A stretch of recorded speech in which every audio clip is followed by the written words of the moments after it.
Welcome everyone, defence service academy Bhilai के YouTube channel में आपका स्वागत है।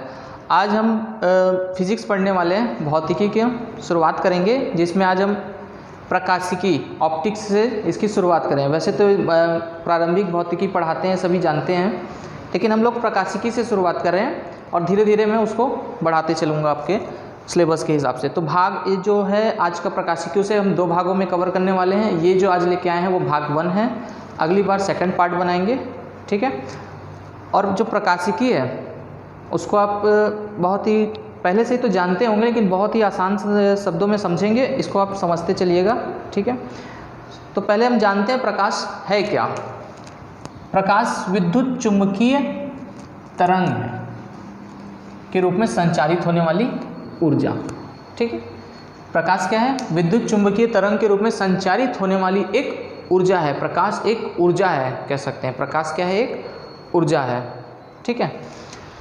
तो प्रारंभ में जब ये प्रकाश के शोध चल रहा था, तो प्रारंभिक वैज्ञानिक जो 17वीं शताब्दी में बताए, उस समय उन्होंने क्या कहा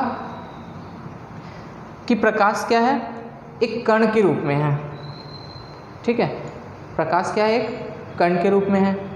बाद में फिर आया कि नहीं, प्रकाश तरंग के रूप में है।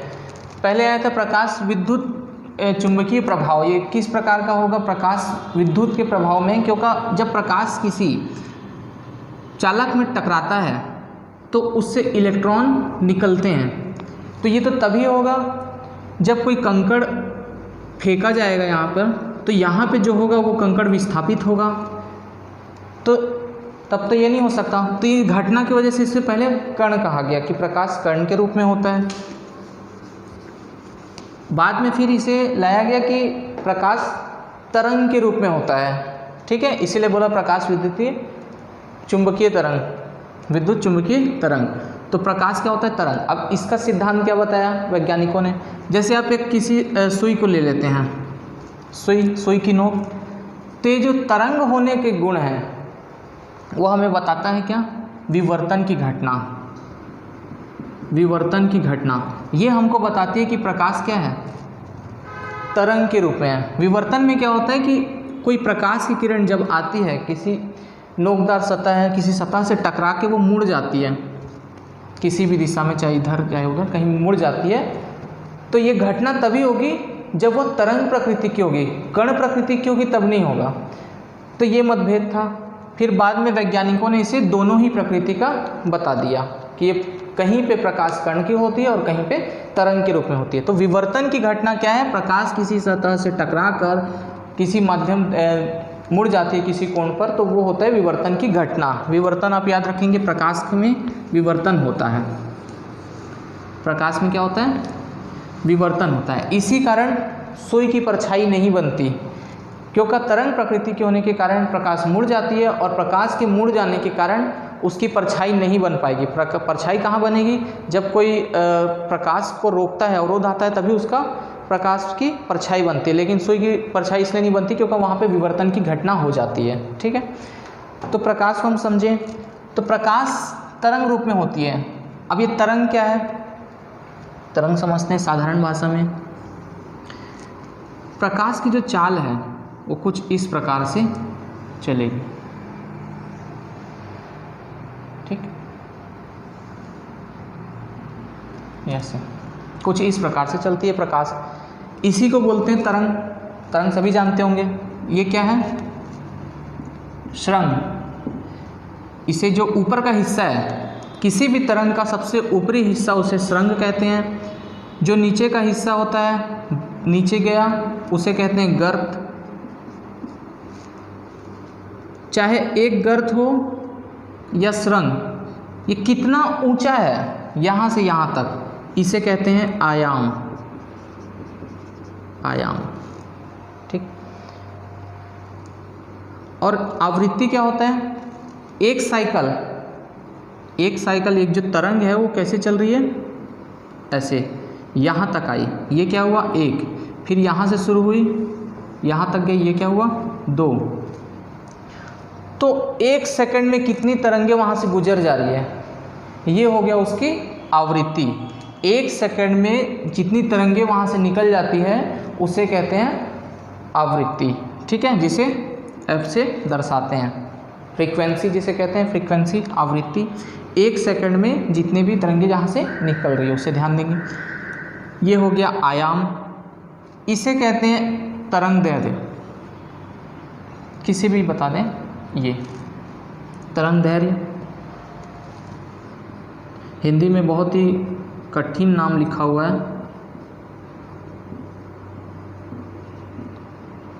तरंग दैर्ध्य।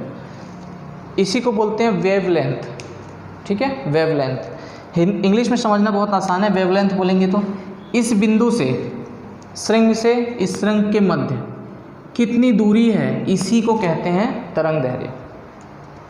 एक बात और, जब प्रकाश के जो तरंग दैर्ध्य है, ये तरंग है एकदम जल्दी जल्दी कुछ इस प्रकार से जा रहा है, बहुत ही कम समय में बहुत सारे तरंग दैर्ध्य निकल गए, तब क्या कौन सी घटना हुई? तब कहेंगे कि इसका तरंग दैर्ध्य क्या है, कम है, कम है, ठीक है, तरंग दैर्ध्य क्या है, कम है।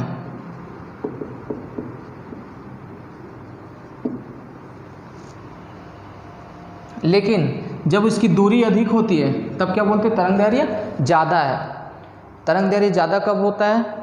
जब इसके जो आवृत्ति जब कम होगी तभी, क्योंकि इसमें आवृत्ति क्या हो गई, बढ़ गई। मतलब 1 सेकंड में ज़्यादा से ज़्यादा श्रृंग और गर्त और ये क्या है, जा रहे हैं, तरंगे जा रही है, 1 सेकंड में ज़्यादा जा रही है। मतलब जब तरंग दैर्ध्य कम होगा तो आवृत्ति क्या होगा, आवृत्ति बढ़ेगी और तरंग दैर्ध्य क्या होगा, कम होगा।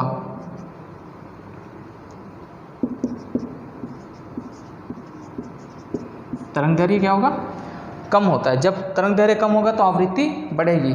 इसे याद रखना, एग्जाम में जब पूछता है तो घुमाता है प्रश्नों को। तो ये हमारे तरंगों के चलने की गति हो गई कि मतलब कैसे चल रहा है तरंग, ठीक है, बढ़ कैसे रहा है तरंग। तो वास्तविक में तरंगे कुछ इसी प्रकार से चलती थी। तो ये जो तरंगे हैं, इन्हीं की वजह से बहुत सारी घटनाएं होती है, लेकिन मनुष्य की आंखें सभी को देख पाने में सक्षम नहीं है। तो प्रकाश में क्या स्पेक्ट्रम, बहुत सारे स्पेक्ट्रम होते हैं। उन स्पेक्ट्रमों के आधार पर हम देखते हैं कि क्या क्या बातें हो सकती हैं। प्रकाश किस प्रकार का तरंग होता है? प्रकाश अनुप्रस्थ होता है, ठीक है, अनुप्रस्थ। अनुप्रस्थ तरंगे क्या होती है, मैंने अभी जो बताया, ये इसे को कहते हैं अनुप्रस्थ। प्रकाश का तरंग क्या होता है, अनुप्रस्थ तरंगे होती है, ठीक है। इसे याद रखना है, एग्जाम में बार बार पूछते हैं प्रकाश किस प्रकार की तरंगे, अनुप्रस्थ प्रकार की तरंगे हैं। ये जो तरंगे हैं अनुप्रस्थ प्रकार की तरंगे, ठीक है। ध्वनि में जो होता है वो अनुदैर्घ्य होता है, वो हम ध्वनि पढ़ेंगे तो बताएंगे। तो अनुप्रस्थ प्रकार की तरंगे होती है। तो इसे याद क्या रखना है, प्र से प्रकाश, अनुप्रस्थ, प्रस्थ लिखते हैं ना, प्रस्थ, प्रस्थ, तो उसे क्या करना है, प्र से याद रखना है बस। प्र से प्रकाश होता है और प्र से प्रस्थ होता है, ठीक है। कुछ स्पेक्ट्रम से जो हमारे आंखें तो नहीं देख सकती लेकिन होती है। तो वास्तविकता में विज्ञान ने बहुत तरक्की की है, लेकिन इतनी भी नहीं की। हमने सिर्फ इसे देखा है, मतलब सभी को देख नहीं सकते, सिर्फ देख सकते हैं किसको, दृश्य प्रकाश को। इस आधार पे ही हम कहते हैं कि प्रकाश में क्या हो रहा है। लेकिन प्रकाश में, स्पेक्ट्रम में बहुत सारी चीज़ें होती है, जैसे गामा किरणें होती है, एक्स किरणें होती है, यूवी किरणें होती है, औरक किरणें होती है, सूक्ष्म तरंगे और रेडियो तरंगे। कुल मिला के कितनी तरंगे हैं सभी को देख लें, 1, 4 इधर,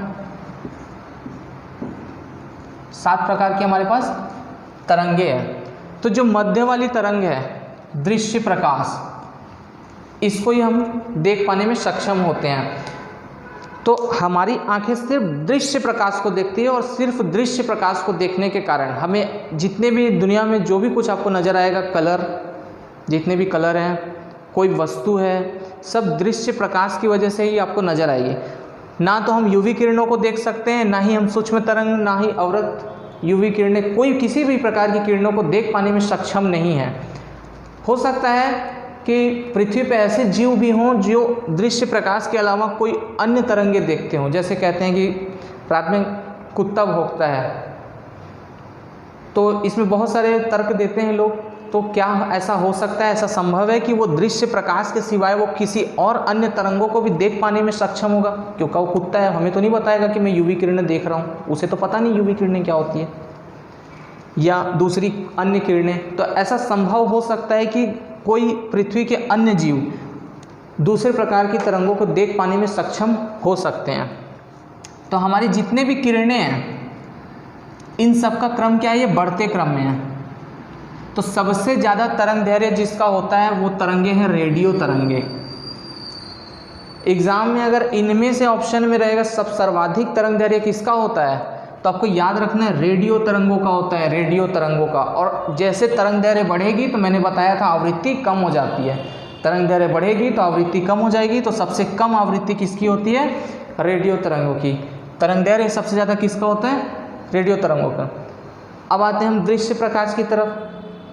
तो ये जितने भी प्रकाश हैं इनमें से हम किसी को देख नहीं सकते, लेकिन सबके कुछ थोड़ी थोड़ी जानकारी सभी के बारे में विज्ञान ने दी है।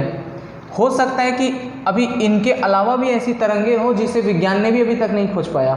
ऐसी भी तरंगे हमारे पृथ्वी के बाहर हो सकती है, यहाँ भी हो सकती है, जिसे अभी साइंस ने नहीं खोजा है। ठीक है, जिस प्रकार के पूरी पृथ्वी में सिर्फ 4% ही हम खोज पाए हैं। समुद्र को देखें, पूरा इतना बड़ा समुद्र है, बहुत 4% जीव को ही खोज पाए। तो साइंस ने इतनी भी तरक्की अभी नहीं की है। आगे चल के हो सकता है आप लोग कुछ कर दें तो तरक्की हो जाए, है ना।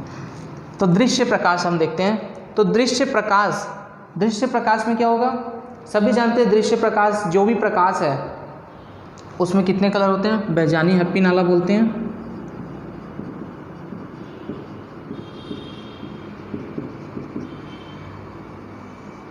ठीक, ये क्या है? बैगनी, जामुनी, नीला, हरा, पीला, नारंगी और लाल। ठीक है, ये पूरे कितने कलर हैं? 7। इन 7 कलर से जहाँ पे मिल जाता है वो कलर कौन सा बनता है? जो इस बोर्ड का कलर है, सफ़ेद। जहाँ पे 7 रंग मिलेंगे, दिखाई देंगे। अब ये दिखाई क्यों देता है? कोई भी कलर हमें कब दिखाई देगा? इसमें होता है परावर्तन की घटना। कोई भी चीज़ वास्तव में होता क्या है? कोई भी चीज़ आप देख रहे हैं तो प्रकाश वहाँ जाती है, वहाँ से टकराती है और टकराने के बाद हमारे आँखों में वापस आती है। तो उसकी वजह से क्या होगा? उसका कलर दिखाएगा, उसकी आकृति दिखाई देगी। सारी चीज़ें परावर्तन पे ही निर्भर है। तो किसी भी वस्तु का कलर जो है किस रंग का है, कौन सा कलर का है, ये हमें कैसे पता चलेगा? वो पूरी प्रकाश हमारे पास आँखों में आती है, ठीक है, और वो बाकी प्रकाशों को अपने पास रख लेता है। सिर्फ जिस कलर का वो होता है वो तो उसके पास ऑलरेडी है, तो वो उसे क्यों लेगा? आपके पास अगर मान के चलते हैं कि कोई वस्तु है, ये पेन है आपके पास, तो मैं आपको पेन दूंगा तो आप बोलेंगे मुझे पेन नहीं चाहिए, मुझे डस्टर दे दो, यही होगा। तो सेम यही सी घटनाएं होती है कि कहीं पे प्रकाश जाती है और टकराती है, तो जो कलर उसका होता है वो उस कलर को अपने पास नहीं रखता, उसे रिफ्लेक्ट कर देता है, परावर्तित कर देता है, और उसका परावर्तन हमारी आंखों में पड़ेगा, तब हमको वो कलर नज़र आएगा कि वो किस कलर का है। तो ये होता है हमारे पास दृश्य प्रकाश, जिसे हम अपनी आंखों से देख सकते हैं। ठीक है, तो ये क्या है? बेजानी हप्पी नाला। 4000 एंगस्ट्रम क्या होता है? इसका मान होता है जिसे देखते हैं तो, ठीक है, 4000। ये हमारे दृश्य प्रकाश का रहता है 7800 के लगभग तक होता है एंगस्ट्रम, ठीक है, प्रकाश का नापने के लिए होगा। तो ये जो बेजानी हैप्पी नाला है इसे याद रखें। इसमें जो सबसे जो बोलते हैं एवरेज औसत तरंग दैर्घ्य किसका होता है? पीला कलर का, ठीक है, पीले कलर का होता है एवरेज। हरा का नहीं होगा कि अब यहाँ से 3 देख लिया, यहाँ से 3 देख लिया, बीच में ये आ गया, हाँ, उससे मतलब नहीं है। ये जो है एंगस्ट्रम, कितना एंगस्ट्रम का है, तो इसका कुछ सबका जब आप निकालोगे तो पीले का निकलेगा 5000 कुछ निकलता है, ठीक है। तो इसकी वजह से हम क्या बोलते हैं? औसतन होता है। तो पीला रंग क्या है? आप कभी भी कहीं पे जाएंगे तो पीला रंग आपको दिख जाएगा। जैसे झुंड है, बहुत बड़ा झुंड है ना, तो जो पीले कलर की टी शर्ट पहना होगा वो व्यक्ति आपको जल्दी नज़र आएगा, क्योंकि औसतन एंगस्ट्रम जो होता है, तरंग दैर्घ्य जो होता है वो पीले का होता है, इस वजह से वो हमको आसानी से नज़र आ जाएगा। कभी आप कहीं पे शॉपिंग करने जाएंगे तो कोई भी सामान खरीदोगे तो आपको पीला कलर ज़्यादा पसंद आएगा, लेकिन उसको घर लेके आओगे तो बोलेंगे ये क्या ले आया भाई, कोई और कलर नहीं मिले तेरे को, पीला पीला उठा लाया। तो इस प्रकार की घटनाएँ भी हो जाती है।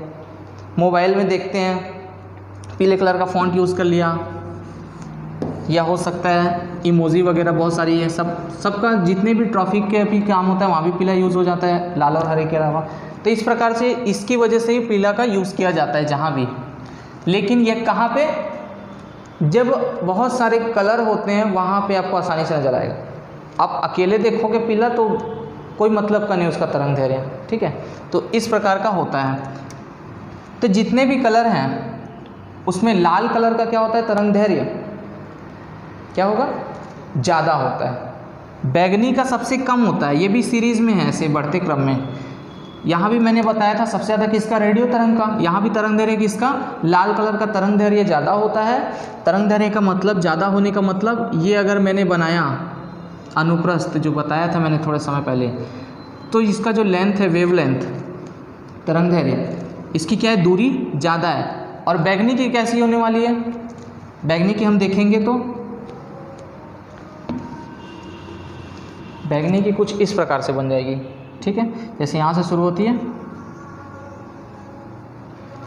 तो इसका डिस्टेंस क्या होता है, ज़्यादा है, तो लाल का तरंग दैर्घ्य क्या हो रहा है, ज़्यादा। बैगनी का तरंग दैर्घ्य क्या हो रहा है, कम हो रहा है, कम हो रहा है, ठीक है, कम हो रहा है, ये याद रखना, ये ज़्यादा। इसका प्रकीर्णन कम होता है, प्रकीर्णन को साधारण भाषा में आपको समझाऊं तो फैलाव जो होता है, किसी भी कलर को आप देखोगे तो फैलाव होता है। फैलाव किस प्रकार का मैं आपको दिखा सकता हूँ। ये देखिए, ये क्या है, थोड़ा ब्लर नज़र आ रहा है आपको, ये किसी कलर का जो फैलाव होता है यही है प्रकीर्णन, ठीक है। यहाँ पे क्या हो रहा है, ये जो मैंने बॉर्डर बना रखा है, यहाँ पे क्या हो रहा है, एकदम लाइन दिख रही है, लेकिन उस कलर का क्या हो रहा है, फैलाव हो रहा है, ठीक है।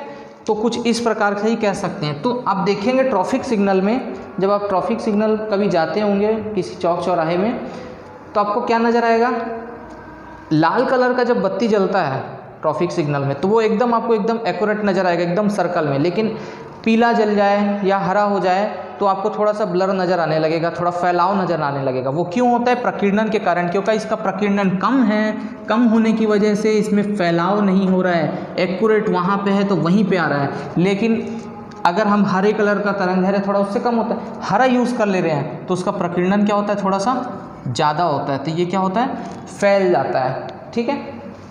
तो ये जो फैलाव होता है इस वजह से हमें थोड़ा सा ब्लर जैसा दिखाई देगा। तो आप याद रखना, लाल कलर का क्या होता है, तरंग दैर्घ्य क्या होगा, ज़्यादा हो जाता है, प्रकीर्णन कम हो जाता है। ये कुछ घटनाएं थी। और हम इंसान से क्या देख सकते हैं, दृश्य प्रकाश देख सकते हैं, ठीक है। इसलिए उसका नाम क्या है, दृश्य, क्योंकि हम देख सकते हैं। बाकी किरणें जो है वो हानिकारक भी हो सकती है, जैसे एक्स किरणें सही इस्तेमाल किया जाए तो लाभकारी है, अन्यथा वो हानिकारक तो शरीर के लिए है ही। तो इन घटनाओं के आधार पर अब जो दृश्य प्रकाश है वो हमें कैसे दिख रहा है, परावर्तन के कारण, ठीक है।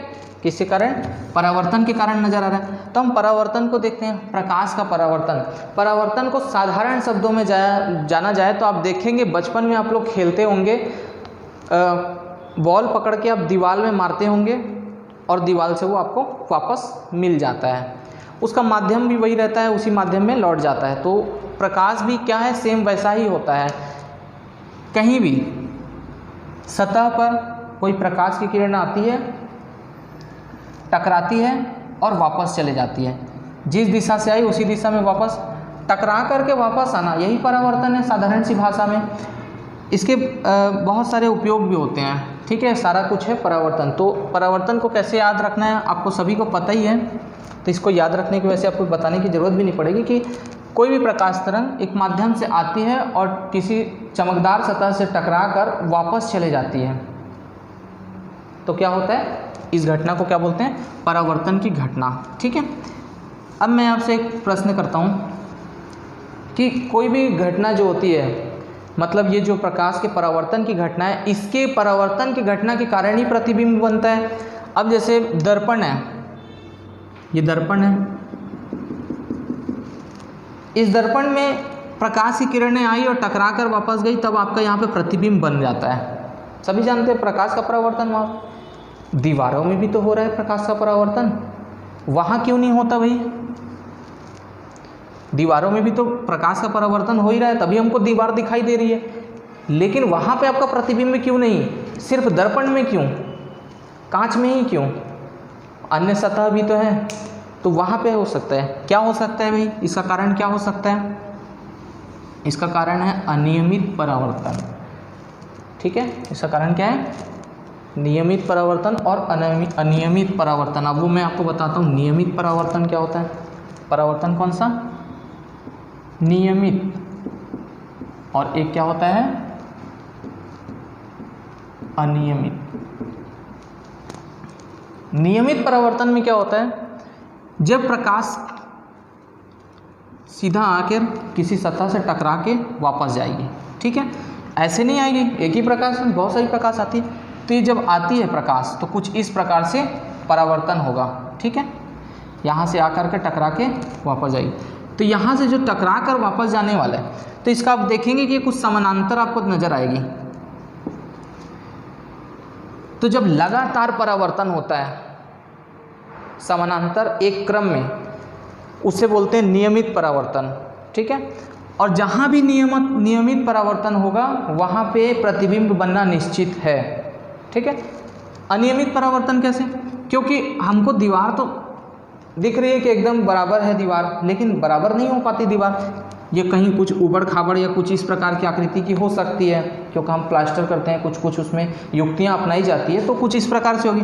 तो इसका घटनाओं की वजह से होने वाला क्या है कि यहाँ पे अगर है तो कोई प्रकाश आई, ये टकरा के इधर चले गई, कोई प्रकाश इधर आ गई तो प्रकाश उधर चले गई। तो इस प्रकार से जो प्रकाश आ रही है वो क्या हो रहा है, एक रेगुलर नहीं है, यहाँ से आई और यहाँ चली गई। तो इसमें क्या है, इन दोनों के बीच में आपस में क्या है, कोई समानांतर नहीं बन पाते, कहीं से भी आके टकरा के कहीं चले जा रही है। तो इस प्रकार की जो घटनाएं होती है उसको क्या बोलते हैं, अनियमित परावर्तन। और जब तक अनियमित परावर्तन होगा तब तक उसका प्रतिबिंब हमें प्राप्त नहीं हो सकता। ये कुछ शर्तें थे इसकी प्रतिबिंब के प्राप्त होने के लिए, नियमित परावर्तन और अनियमित परावर्तन, ठीक है। इसे भी याद रख सकते हैं आप, क्या होता है।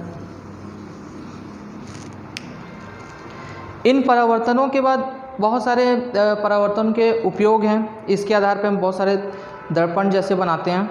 समतल दर्पण, अब देखते हैं समतल दर्पण। समतल दर्पण कैसा? साधारणतः जो आपके घर में यूज़ होता होगा वही है समतल दर्पण। अब आप उत्तल दर्पण लगा के तो अपना चेहरा देखोगे नहीं घर में, समतल दर्पण होगा, ठीक है। तो जो भी दर्पण होता है, ठीक है, ये दर्पण है, ठीक है। साधारणतः आपके घर में जो भी दर्पण होता है वो वही है समतल दर्पण। तो इसमें क्या होता है, वस्तु का आकार, वस्तु के आकार का प्रतिबिंब। अगर वस्तु, मान लेते हैं कि आप खड़े हैं, स्वयं आपकी हाइट, आप यहाँ तक खड़े हैं, ठीक है, आपकी हाइट इतनी है, तो जितनी आपकी हाइट है आपका प्रतिबिंब भी उतना ही बड़ा बनेगा। इस दर्पण में क्या बनेगा, उतना ही बड़ा प्रतिबिंब बनेगा, ठीक है। मतलब वस्तु के आकार का प्रतिबिंब, जितने आपका जो कोई भी वस्तु आप पकड़िए उसका प्रतिबिंब भी उतना ही बनेगा जितना बड़ा है। अगर ये x ऊंचाई का है तो ये भी x ऊंचाई का ही बनेगा, कोई परिवर्तन नहीं होगा। दूसरी बात, वस्तु से इस दर्पण की जितनी दूरी होगी उसका प्रतिबिंब भी आपको उतनी ही दूरी पर मिलेगा, ठीक है। वस्तु से जितना भी प्रतिबिंब की आपकी दूरी होगी, 4 मीटर है तो यहाँ भी 4 मीटर होगा, ठीक। तो अगर आपसे अगर हाइट में छोटा है कोई दर्पण, आपसे हाइट में छोटा है, तो आप क्या करेंगे, कैसे नजर आएंगे? तो आपको क्या करना पड़ेगा, अपने आप को देखने के लिए, पूरा देखना चाहते हैं तो आपको पीछे जाना पड़ेगा। आप जितना दूरी जाएंगे उतनी ही दूरी पर आपका प्रतिबिंब बनेगा, तो आप छोटे दर्पण में भी अपने आप को आप पूरा देख पाएंगे, ठीक है। तो ये बात आपको याद रखनी है। एक एग्ज़ाम में प्रश्न पूछता है, बहुत ही अच्छा यह प्रश्न है कि यदि आप 6 फीट के हैं या कोई वस्तु 6 फीट की है, उसके पूरा प्रतिबिंब बनने के लिए कितनी ऊंचाई का दर्पण होना चाहिए, उसकी ऊंचाई कितनी होनी चाहिए, ये प्रश्न आता है एग्ज़ाम में। तो याद रखना है आपको, जितनी भी वस्तु की ऊंचाई होगी उसको पूरा प्रतिबिंब देखना है तो वस्तु की ऊंचाई का आधा होना चाहिए। ठीक है, अगर वो 6 फीट का था तो उसका आधा होना चाहिए, मतलब 3 फीट का होना चाहिए, अगर पूरा प्रतिबिंब देखना है। ये प्रश्न आता है, इस बात पर ध्यान देंगे। आभासी प्रतिबिंब बनता है। आभासी प्रतिबिंब मतलब इसे डायरेक्ट पर्दे पर जब जिसे प्राप्त ना किया जा सके, इसके लिए युक्तियां लगानी पड़ेगी, तब आप पर्दे पर, पर्दा मतलब ये जो मैं यूज़ कर रहा हूँ ये भी एक हिसाब का पर्दा है, प्रोजेक्टर से चल रहा है ये सिस्टम पूरा, तो ये भी क्या है, आभासी प्रतिबिंब है। डायरेक्ट आप पर्दे पर इसका प्रयोग नहीं कर सकते। प्रतिबिंब कैसा बनता है, सीधा प्रतिबिंब बनता है। सीधा प्रतिबिंब, आप यहाँ पे रहेंगे तो आपके जैसा प्रतिबिंब, ऐसा नहीं कि यहाँ पे मुंडी था, मैं इसमें बना देता हूँ, कोई व्यक्ति बना देता हूँ, है ना, ये सर है, साधारण भाषा में हम लोग मुंडी बोल देते हैं भारत के वासी, ये कोई व्यक्ति है, तो ऐसा नहीं होगा कि उसका प्रतिबिंब ऐसा बन गया। ठीक है, ऐसा बनेगा क्या, नहीं बनेगा, बोल दिए ये ऐसा नहीं है, जैसा है वैसे ही बनेगा। ठीक है, इसी को बोलते हैं सीधा प्रतिबिंब। दूसरी बात जानने वाली कि आप अगर समतल दर्पण में देखेंगे तो प्रतिबिंब जरूर सीधा बनता है, लेकिन वह व्युत्क्रम में बनता है। व्युत्क्रम मतलब आपका दायां हाथ आप ऐसे उठाओगे तो वो भी उठाएगा दायां ही हाथ, लेकिन हमें क्या नजर आएगा कि वो क्या उठा रहा है, बायां हाथ उठा रहा है, तो ये व्युत्क्रम बनता है। इसलिए दिमाग में थोड़ा सा कन्फ्यूज़न आ जाता है एग्जाम में कि वो सीधा बोले या उल्टा बोले, वो उल्टा नहीं होता, वो व्युत्क्रम होता है, वो चलेगा। ठीक है, लेकिन प्रतिबिंब क्या होगा, सीधा बनेगा। प्रतिबिंब कैसा बनेगा, सीधा बनेगा। तो ये थी कुछ समतल दर्पण की बात। अब समतल जो दर्पण है, समतल दर्पण में क्या होता है, अलग अलग प्रतिबिंब भी प्राप्त किए जाते हैं, परावर्तन का ही सिस्टम है सब। अब कोई दर्पण है, मान लेते हैं यहाँ पे कोई दर्पण है, कोई वस्तु यहाँ पे रखी हुई है और एक और दर्पण लगा दिया जाए यहाँ पे। ठीक है, कोई व्यक्ति बैठा है मान लेते हैं या खड़ा है, तो इसका जो प्रतिबिंब बनेगा, इसका प्रतिबिंब क्या बनेगा, अनंत बनेगा। ठीक है, इसका प्रतिबिंब कैसा बनेगा, अनंत प्रतिबिंब बनेगा। 2 दर्पणों को लगा दिया जाए, ठीक है, लंबवत लगा दिया जाए, एंगल नहीं होना चाहिए, एंगल से बहुत बड़ा प्रभाव पड़ता है, अभी मैं बताऊंगा। तो ये एंगल बराबर है सबका, दोनों का 90 का एंगल जैसे बन रहा हुआ है, मान लेते हैं 90 का नहीं, मतलब एक समान दूरी, 90 एंगल पे भी अलग होता है, वो भी मैं बताता हूँ अभी। ठीक है, एक समान दूरी है, एक निश्चित बना दिया जाए, तो उसमें क्या होगा कि इसका जो प्रतिबिंब है वो अनंत बनेगा। मतलब ये इसके लिए ऐसा बनेगा तो ये रिफ्लेक्ट होकर यहाँ आएगा, फिर इसमें जो दिखेगा वो इसके लिए रिफ्लेक्ट होगा, तो ये इस प्रकार से रिफ्लेक्शन इसमें इतना ज़्यादा होता है कि वो अनंत दिखता है। जहाँ तक आपकी आंखें देख पाएगी वहाँ तक ये प्रतिबिंब आपको नजर आएगा इन दोनों दर्पणों में। ठीक है, एक और घटना होती है कि यदि इसका एंगल थीटा कोण, मतलब मान लेते हैं कि 2 दर्पण है, कुछ इस प्रकार से दर्पण है, ये दर्पण कुछ लगा दिया जाए। ठीक है,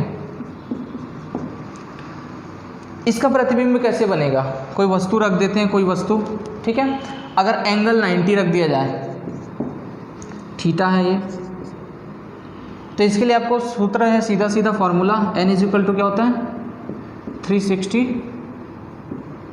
अपॉन जो भी थीटा कोण।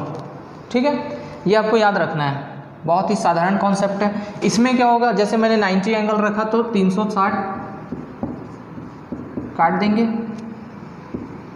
तो इसमें प्रतिबिंब कितने बनने वाले हैं, 9 चौक 36। ठीक है,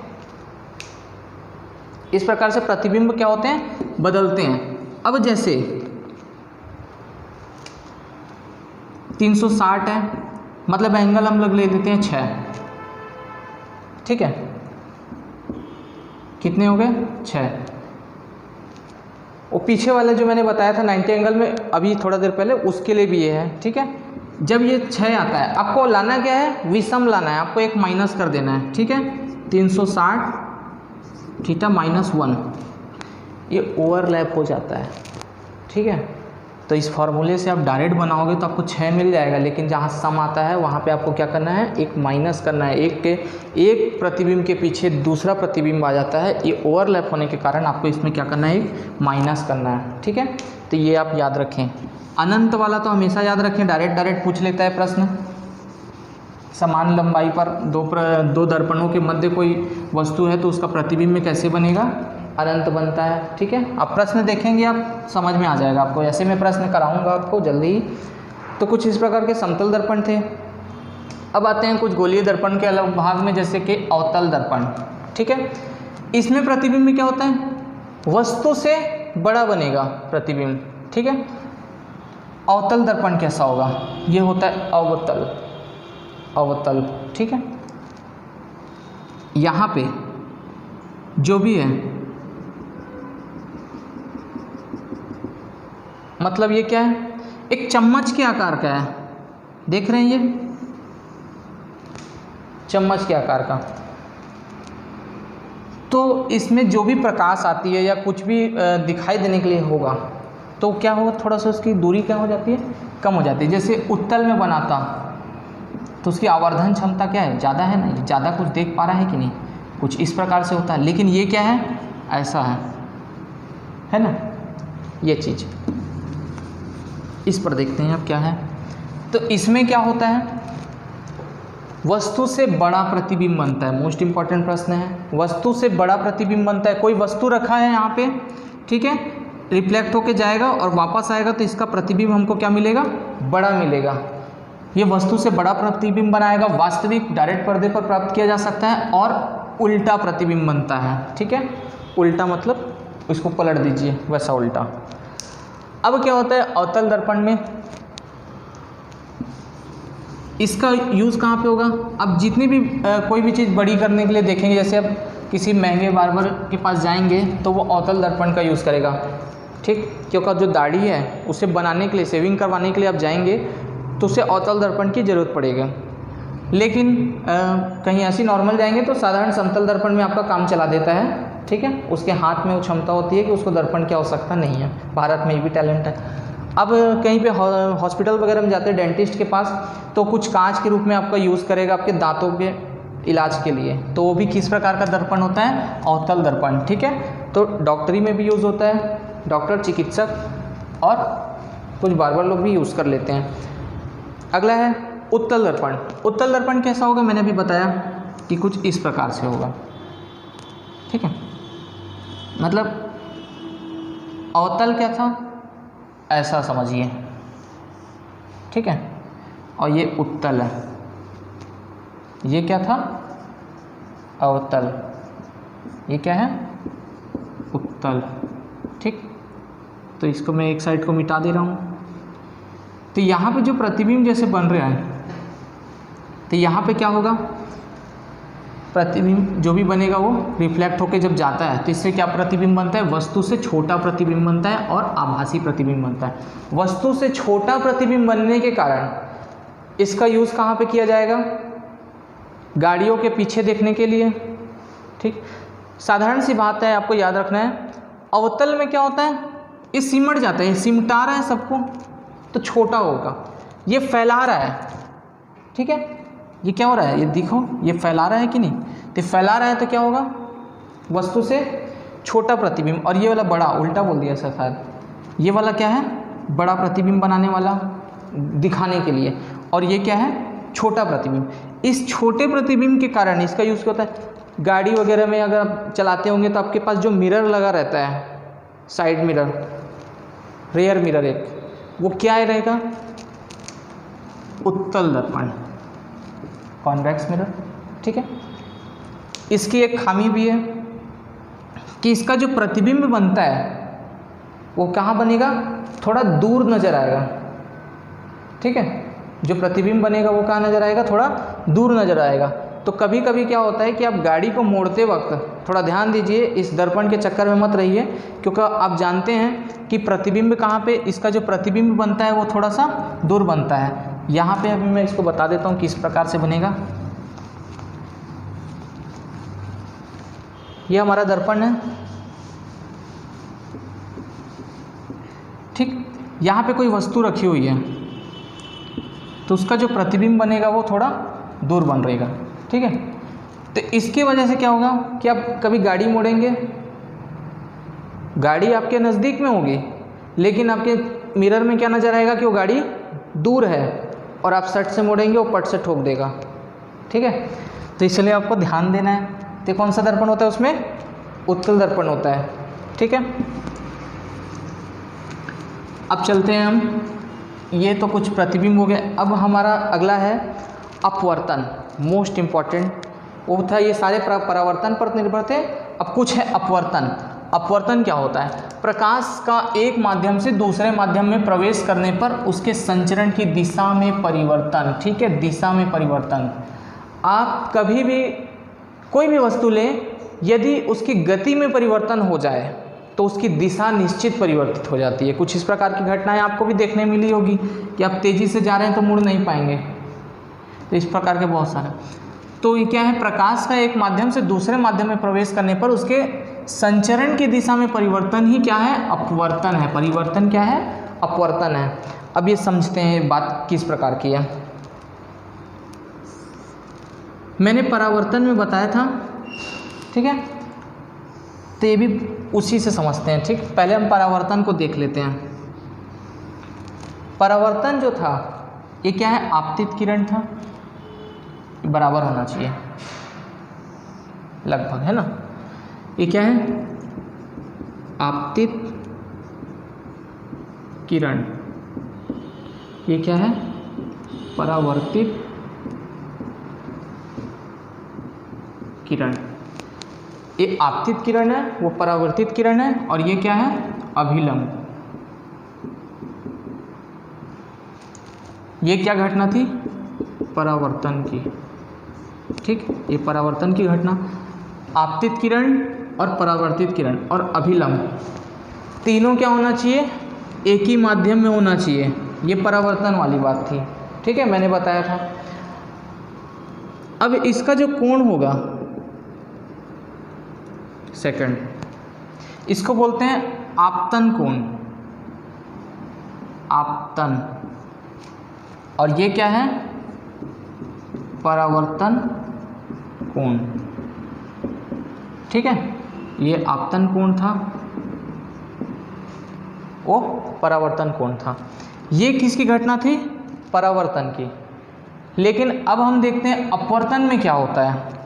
ये परावर्तन था, दोनों इसमें क्या है, देखो, आपतन कोण और परावर्तन कोण दोनों बराबर होगा। आपतित किरण और परावर्तित किरण एक ही सतह से होकर गुजरेगी, एक ही बिंदु पर मिलेगी, ठीक है। ये कुछ इसकी परावर्तन की शर्तें थी। लेकिन अपवर्तन में क्या होगा, अब ये ध्यान देंगे, ये वापस से क्या है, ये अभिलंब है, अभिलंब है। अब यहाँ से जो आने वाली किरणें हैं वो किधर से मारी है, सघन माध्यम। सघन मतलब जिसकी डेंसिटी ज़्यादा होगी। ये क्या है, विरल माध्यम। सघन माध्यम मतलब मैं ले लेता हूँ कांच, कांच ले लें आप, पानी ले लें, कुछ भी। और ये क्या है, वायु, ठीक है। यहाँ से जो भी किरणें आएगी वो कहाँ जाना था, ऐसे जाना था, क्योंकि ये परावर्तन तो नहीं है कि टकरा के वापस जाएगी। ये सिर्फ एक माध्यम है, सघन माध्यम। कांच से कोई प्रकाश आ रही है, कांच में घुस गई, फिर उसके बाद वो वायु की तरफ निकली, ठीक है। तो जब वो निकलेगी तो कांच क्या था, सघन माध्यम, बाहर निकली तो क्या हो गया, कांच से वायु की तरफ, वो विरल माध्यम होगा। तब वो क्या होता है, अभिलंब से दूर हट जाती है। क्या हो जाता है, अभिलंब से, ये अभिलंब है तो इससे दूर चली गई। इसी घटना को क्या बोलते हैं, अपवर्तन, ठीक है। कोई प्रकाश की किरण सघन माध्यम से जब विरल माध्यम में प्रवेश करती है तो वह अभिलंब से दूर हट जाती है। इस घटना को ही क्या कहते हैं? अपवर्तन। यहाँ भी तो वही बात बोला है कि कोई एक माध्यम से, माध्यम क्या था? सघन। दूसरा माध्यम क्या था? विरल माध्यम। एक माध्यम से दूसरे माध्यम में जब प्रवेश करती है तो उसकी दिशा परिवर्तन, दिशा इस दिशा में जाना था उस दिशा में चली गई, दिशा परिवर्तन हो गया। तो इसे ही क्या कहते हैं? अपवर्तन कहते हैं। ठीक है, सघन माध्यम से विरल माध्यम में जा रहा है। तो इसके बहुत सारे हमारे अनुप्रयोग भी हैं। सघन माध्यम से विरल माध्यम जाने के कारण आप देखेंगे पानी में सिक्का उठा हुआ नज़र आता है। ठीक है, पानी में क्या होता है? सिक्का उठा हुआ नज़र आता है। वो कैसे नज़र आएगा अभी वो देखते हैं, और वो क्यों नज़र आएगा। अपवर्तन को अच्छे से समझिए। अपवर्तन और पूर्ण आंतरिक परावर्तन, ये भी आप सुने होंगे। पूर्ण आंतरिक परावर्तन, इन दोनों का बहुत गहरा संबंध है, वो हम अगले वीडियो में आपको बताएंगे। तो क्या होता है कि अब मान लेते हैं कि कोई बीकर है, उसमें पानी भरा हुआ है बराबर। ठीक है, यहाँ पे कोई सिक्का यहाँ रखा हुआ है, पानी में कोई सिक्का पड़ा हुआ है, तो ये आपको क्या यहाँ पे उठा हुआ नज़र आएगा। ठीक,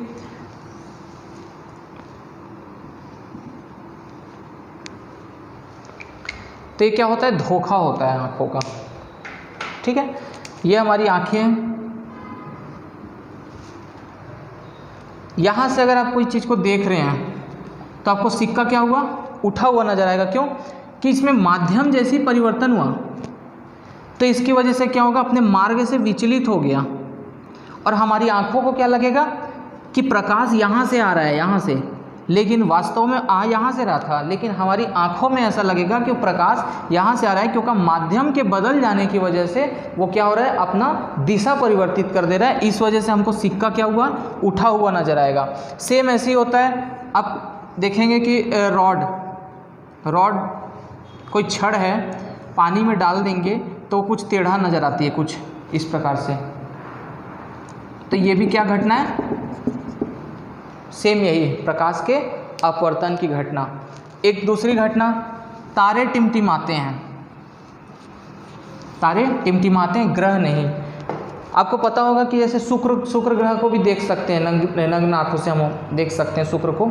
ठीक है, वो भी हमको तारे के रूप में नज़र आता है। एक ज़्यादा चमकने वाला जो तारा होता है वही शुक्र होता है, आप देखना कभी। तो क्या होता है? पृथ्वी में हमें तारा बहुत दूर है, ठीक है, लेकिन ग्रह हमारे पास होते हैं। हमारे पास मतलब जस्ट अगल बगल नहीं, कुछ प्रकाश वर्ष उनकी भी दूरी होती है, लाखों करोड़ों। अब देखते हैं कि जो तारा है उसके यहाँ आने से पहले, हमारी आँखों तक पहुँचने से पहले उसके बहुत सारे माध्यम परिवर्तन होते हैं। सघन माध्यम, विरल माध्यम, वायु के अलग अलग माध्यम है वहाँ पे। तो हमारी आँखों तक पहुँचते पहुँचते इसके माध्यम में परिवर्तन हो रहा है। तो हमारी आँखें सिर्फ यही माध्यम को देख पा रही है। तो जब वो माध्यम को देख पाती है तो क्या होता है? तारे हमको चमकते हुए नज़र आते हैं। फिर नहीं देख पाती है तो फिर वो ऐसा लगता है कि तारे टिमटिमा रहे हैं, बुझ रहे हैं, चल रहे हैं, बुझ रहे हैं, चल रहे हैं। तो ये जो घटना होती है तारे का टिमटिमाता हुआ नज़र आना, ये माध्यम परिवर्तन की वजह से होता है। और ये भी, इसको भी क्या कहते हैं? अपवर्तन के कारण होने वाली घटना। अपवर्तन के कारण होने वाली घटना। इसके अलावा सूर्य जब डूबता है और निकलता है तो उस समय कुछ समय पहले हमको सूर्य का नज़र आ जाना। ठीक है, सूर्य का नज़र आ जाना। ये पृथ्वी है, पृथ्वी के ये वाले भाग, और ये कुछ इस प्रकार के कर्व होने की वजह से सूर्य को क्या है, कुछ ज़्यादा दूरी तय करनी पड़ेगी हमको जो प्रकाश के लिए। तो यहाँ वाले जब सूर्य जब ये डूब रहा होता है तो क्या होता है? सेम वही घटना, माध्यम परिवर्तन। और माध्यम परिवर्तन की होने की वजह से हमको क्या नज़र आएगा कि सूर्य अगर जैसे डूब गया है, मान लेते हैं कि सूर्य डूबा हुआ है, तो माध्यम परिवर्तन की वजह से हमको क्या लगेगा कि सूर्य क्या है, थोड़ा ऊपर है।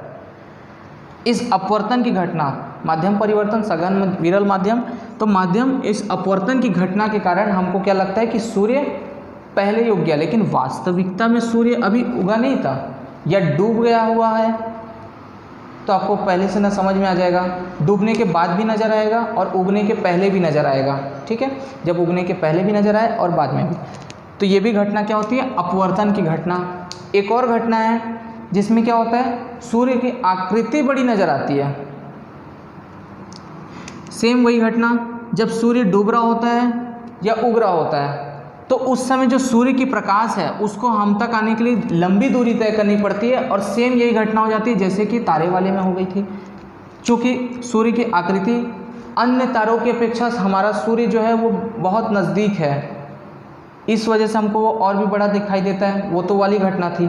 लेकिन ये अपवर्तन के कारण सूर्य जब डूब रहा होता है और उग रहा होता है तो उस समय हमको सूर्य की आकृति उसकी बड़ी नज़र आती है। इसकी घटना किसके लिए, अपवर्तन के कारण। तो आपको याद रखना है, मैं सिंपल से आपको याद कराने की बोल दूं, जो भी कुछ उठा हुआ है सब अप है, ठीक है, उससे याद रखिए, जो भी कुछ उठा हुआ है सब अप है। अप बोलते हैं ना, अप डाउन, उससे आप इसको याद रख सकते हैं। तो इसके कुछ अनुप्रयोग थे कि पानी में सिक्का चाहे मछली तल से उठा हुआ दिखाई देती है या देना, उठा हुआ दिखाई देना। इसमें एक प्रश्न बनता है मछली वाले में, अगर आपको पानी में मछली नज़र आ रही है तो आपको क्या, कहाँ पे आपको भाला मारना पड़ेगा, एक प्रश्न आता है, ठीक है। तो जब आप भाला कहाँ मारेंगे, मछली अगर यहाँ पे नज़र आ रही है तो उसके जस्ट नीचे में निशाना लगा के मारेंगे, क्योंकि अपवर्तन के कारण वो उठी हुई नज़र आ रही है, ठीक है। इस घटना को याद रखें। तारे टिमटिमाते हुए दिखाई देते हैं। अगला क्या है, सुबह और शाम सूर्य के आकार का बड़ा दिखाई देना, और सूर्योदय के पूर्व और सूर्योदय के बाद, ये भी घटना क्या है, अपवर्तन की क्या है, घटना है, अपवर्तन के कारण होने वाली घटना है। अपवर्तन आई होप आपको समझ में आ गया होगा। अपवर्तन मतलब माध्यम परिवर्तन की वजह से सीधा सीधा जो माध्यम परिवर्तन होने की वजह से वो अभिलंब से जो दूर हट जाती है उसी को क्या बोलते हैं, अपवर्तन, या सीधा सीधा बोले उठा हुआ नजर आता है, ठीक है। तो आज के वीडियो के लिए इतना ही। नेक्स्ट वीडियो में हम इसके आगे का चैप्टर लेकर के आएंगे, या चैप्टर को बढ़ाते हुए आगे के भाग को लेके आएंगे, जिसमें पूर्णांतरिक परावर्तन और उससे संबंधित चीज़ें भी बताएंगे, जो भी उस पर चर्चा करेंगे, ठीक है। तो इस वीडियो को लाइक करें, शेयर करें, सब्सक्राइब करें। तब तक के लिए थैंक यू, जय हिंद।